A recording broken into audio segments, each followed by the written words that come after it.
Did you ever heard the name Mussolini? Yes. This fascist? Yes. The funny is that during the Second World War, Mussolini made an agreement with the Catholic Church in the Vatican, with the Pope. And he said to him, you're going to recognize me and you're going to support me. And for that I'm going to build you a church in Terra Santa, which means in the Holy Land. And the Pope agreed. And the Pope closed his eyes for all the crime that Mussolini did, just because of money. This is the same Pope that when he was supposed to stop all the killings of the Jews, he closed his eyes. And the church didn't say nothing about the killing of the Jews in Europe at that time. So we have a long bill, opening bill with that time with those people for being silent about all these killings.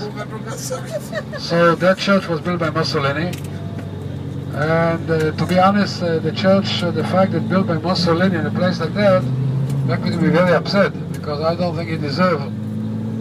For many years there used to be the sign that said that Mussolini gave the money, and each time I used to come with the American group, I used to stand over and take a picture of the sign, and we was laughing, all of us.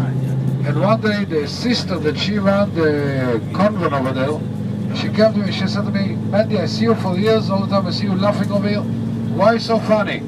I say, so funny is that it showed the real face of the Catholic Church. She said, what? I said, the fact that you left the name Mussolini on the wall. 1 week later they took the name off. And since then the name of Mussolini doesn't exist there anymore. Serious. So I can do like this to my shoulder, you know. But because of peace, I took the name off. Who is Mussolini? Well, this lady, she became a very good friend of mine. And she died years ago. And, well, what to do? So, we're going to ignore the church. The church is not important to us. The important to us, and that's the way I see it, I'm looking at that as the Mount of Sinai of the Christian. God gave 10 commandments in Mount of Sinai, and he gave another 8 commandments in Mount of Beatitudes. So it's altogether 18 commandments, 10 in Mount of Sinai and 8 in Mount of Beatitudes. And when we're going to be there, I'm going to open the book of Matthew chapter 5 from verse 1 down to verse 9 or 10, and we're going to read the Sermon of the Mount. But when you have time and you read the entire chapter, and I recommend you to do it, give particular attention to verse number, I think it's number 7 or 8. It's very important because most of the leaders at that time was not exactly very peaceful leaders. And Jesus is the only rabbi that always spoke about love and the beauty of love. And give attention that he compared the beauty of love to the flowers, to the poppies that are growing up in the mountains. He said that beauty is the love.